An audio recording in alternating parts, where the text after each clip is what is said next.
He killed at least 5 people, possibly dozens more. He sent taunting letters to the police. He dared them to catch him. And then he simply vanished. Lake Herman Road, Benicia, California.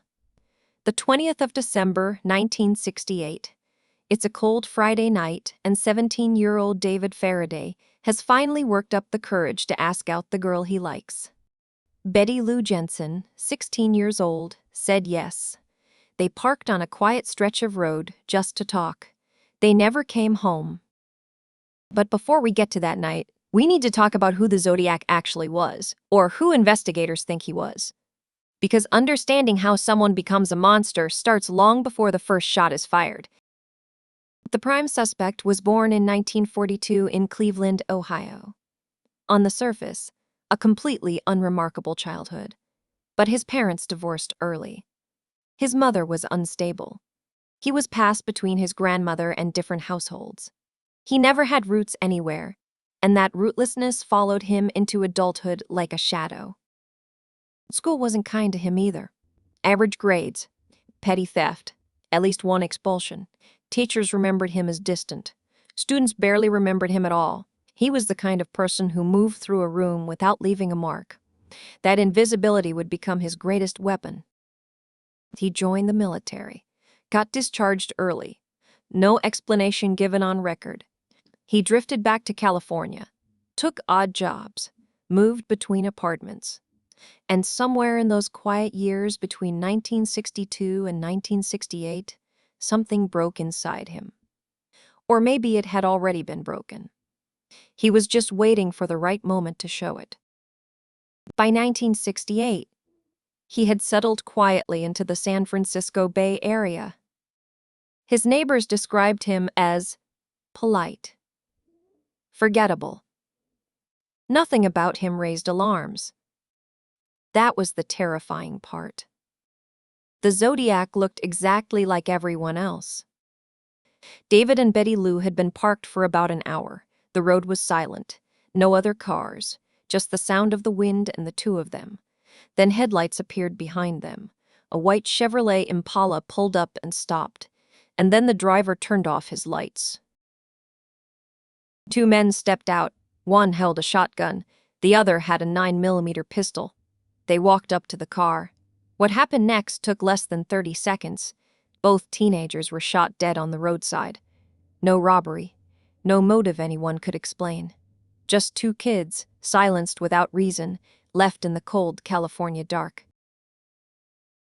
A passing motorist found them just after 11 p.m. David was dead at the scene. Betty Lou had run 58 feet down the road before 5 bullets caught her. Police were baffled. No suspects, no witnesses, no motive. The Bay Area had no idea what was coming next. 6 months passed. The Benicia murders went cold. Investigators had nothing. And then on the 4th of July, 1969, the killer struck again. But this time, he left a survivor. Darlene Farron was 22 years old. A mother. A waitress everyone loved. That night, she drove to a parking area near Blue Rock Springs Golf Course with her friend Michael Mago, 19. They had no idea they'd been followed. A car had been tailing them for miles. It parked nearby, lights off, engine running, waiting. After a few minutes, the car drove away. Michael relaxed. Then it came back. The driver got out and walked toward them holding a flashlight. Michael assumed it was a cop. He reached for his ID. That was the last normal thing he ever did. Without a word, the man opened fire. Darlene was hit multiple times. Michael was shot in the face, neck, and shoulder. The gunman walked back to his car calmly, turned around, and fired again into the car for good measure. Then he drove away. Michael survived by playing dead. Darlene died an hour later at the hospital. 3 weeks later, 3 different newspaper offices received identical letters.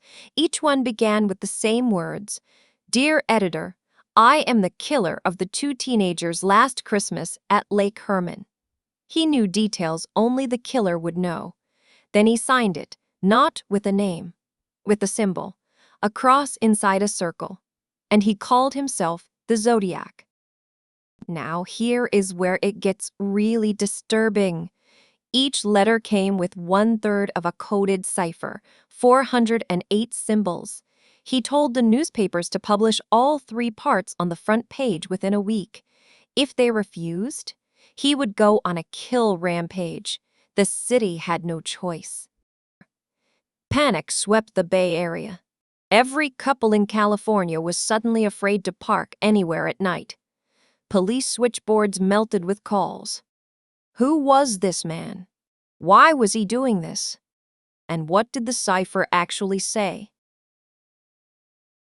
A high school teacher named Donald Hardin and his wife Betty cracked the cipher in just one day. They weren't cryptographers. They were amateur puzzle enthusiasts. What they decoded made their blood run cold. I like killing people because it is so much fun. It is more fun than killing wild game in the forest because man is the most dangerous animal of all. He said killing gave him so much thrilling experience that he would be reborn in paradise, and his victims would become his slaves in the afterlife. This wasn't a criminal. This was someone who genuinely believed he was building an empire in another world. But the Zodiac wasn't finished. He ended the message with something chilling. I will not give you my name because you will try to slow down or stop my collecting of slaves for my afterlife. He planned to keep going. And 2 months later, he did. The 27th of September, 1969, Lake Berryessa. It was a perfect California afternoon. Warm sun, autumn leaves, calm water. College students Brian Hartnell and Cecilia Shepard spread out a blanket near the shore, sharing a picnic. They noticed a figure watching them from the tree line. Then he started walking toward them. He was wearing a black hood over his entire head, with eye holes cut out. On his chest, sewn in white, was the Zodiac symbol. He was holding a gun, and this is the moment investigators would obsess over for decades, because for the first time, a victim actually saw the Zodiac face to face and lived. He spoke calmly. He said he was an escaped convict who needed their car and money. He asked Brian to tie Cecilia's hands with pre-cut lengths of rope he'd brought with him. He had planned this down to the rope length. Then he tied Brian. Then he pulled out a knife. He stabbed Brian 6 times. Then he turned to Cecilia and stabbed her 10 times. As she screamed and writhed, trying to escape, he stabbed her again. When he was finally done, he walked calmly to their car and wrote on the door with a black marker his symbol, the dates of the previous murders, and the words, "by knife." Then he walked away. Brian freed himself and somehow dragged his body to the lakeshore, flagging down a passing fisherman. Both victims were airlifted to hospital. Brian survived. Cecilia, 22 years old, a student at UC Riverside, died 2 days later. Before she lost consciousness, she gave police one haunting detail. He had a large, round, very tan face. Investigators rushed to Lake Berryessa. They found the writing on the car. They found the footprints leading into the tree line. Shoe size 10.5. And something else. A phone number. The Zodiac had called the Napa police himself, from a payphone half a mile from the chief of police's own office. He called it in himself. Think about that. He had just stabbed 2 people, walked to his car, driven to a payphone, and called the police. The recording of that call still exists. He spoke slowly and calmly. I want to report a murder. No, a double murder. He gave the address, described the victims. Then he hung up and disappeared. 2 weeks after Lake Berryessa, the Zodiac struck again. He almost got caught. The 11th of October, 1969, Paul Steen was 29 years old, a PhD student moonlighting as a cab driver to pay tuition. Just after 9 p.m., he picked up a fare at the corner of Geary and Mason Streets. The passenger asked to be taken to Washington and Maple in the Presidio, a quiet residential area, perfect for what the Zodiac had in mind. Paul pulled over. The Zodiac shot him once in the head. Then, and this is where the Zodiac made his only known mistake. 2 teenagers looked out their window across the street. They saw a man in the cab. They saw him reach over and wipe down the interior with a cloth. They called the police. A patrol car was dispatched. They drove right past the Zodiac walking away. A police radio dispatch had described the suspect as a black male. The man walking away was white. So the officers drove on. They were feet away from the Zodiac Killer. He waved at them. They kept going. It is one of the most devastating near misses in American criminal history. 3 days later, the Chronicle received another letter. Inside was a piece of Paul Steen's bloody shirt, cut from his body as a trophy. "I am the murderer of the taxi driver over by Washington St. and Maple St. last night," it began. And then it got worse. He threatened to shoot out the tires of a school bus and shoot the children as they ran out. Every school bus in San Francisco got a police escort the next morning. Parents kept children home. The entire city shut down. The Zodiac had found a way to terrorize millions of people without firing a single shot. Investigators were now dealing with something they had never encountered before, a killer who understood the media, understood psychology, and knew how to keep an entire region of 10 million people in a state of permanent fear. And they still had no name, no face, nothing. The letters kept coming through 1969 and into 1970. Some contained more ciphers. Some contained chilling updates on his kill count, which kept rising beyond the confirmed murders. He claimed 37 victims. To this day, no one is sure how many people he actually killed. Then in 1970, the letters stopped. The attacks stopped. The Zodiac went completely silent.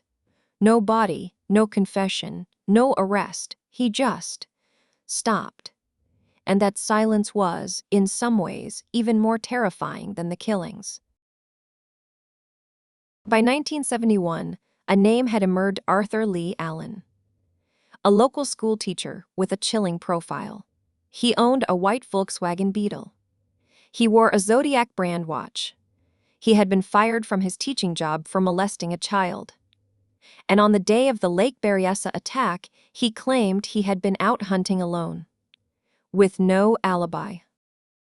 When Michael Mago, the survivor from Blue Rock Springs, was shown a lineup of photographs years later, he pointed at Arthur Lee Allen immediately and said, "That's him, I'm sure of it." Brian Hartnell, the Lake Berryessa survivor, also identified Allen. 2 eyewitnesses, both pointing at the same man. But here's the twist. When police tested DNA from the envelopes the Zodiac had licked, it didn't match Arthur Lee Allen. His fingerprints didn't match samples left at the crime scenes, and his blood type didn't match the evidence from Vallejo. 2 eyewitnesses said it was him. The science said it wasn't. So who was right? Arthur Lee Allen died of a heart attack in 1992, taking whatever he knew with him. Police searched his trailer and found child pornography, homemade weapons, and rubber hoses that matched ligatures from the attacks. But without a DNA match, the case went cold again. Then modern forensics changed everything. Forensic genealogy, the same method that caught the Golden State Killer, was applied to the Zodiac case.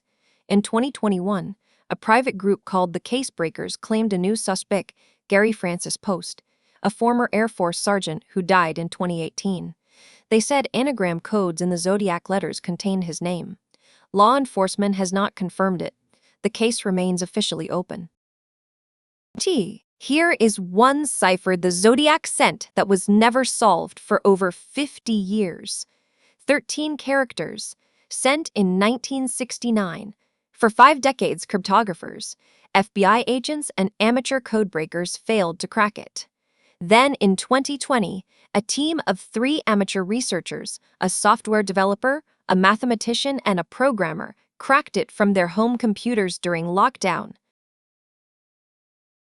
The decoded message read, "I hope you are having lots of fun in trying to catch me. I am not afraid of the gas chamber because it will send me to paradise all the sooner, because I now have enough slaves to work for me." He was still taunting. From beyond the grave, he was still winning.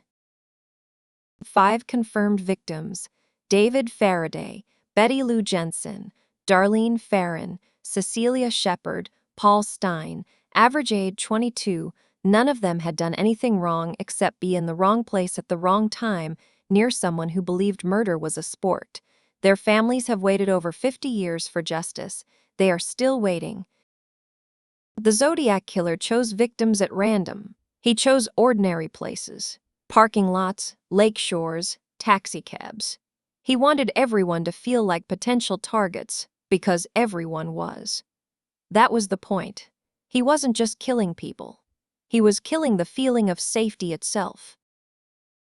Documentaries, feature films, best-selling books, hundreds of podcasts. The Zodiac Killer has become a permanent fixture in American true crime culture.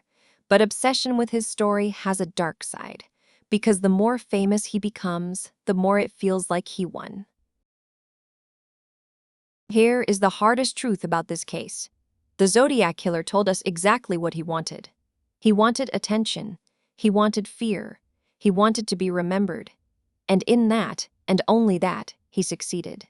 The question the investigators, the families, and the codebreakers are still asking is a simple one. Who are you?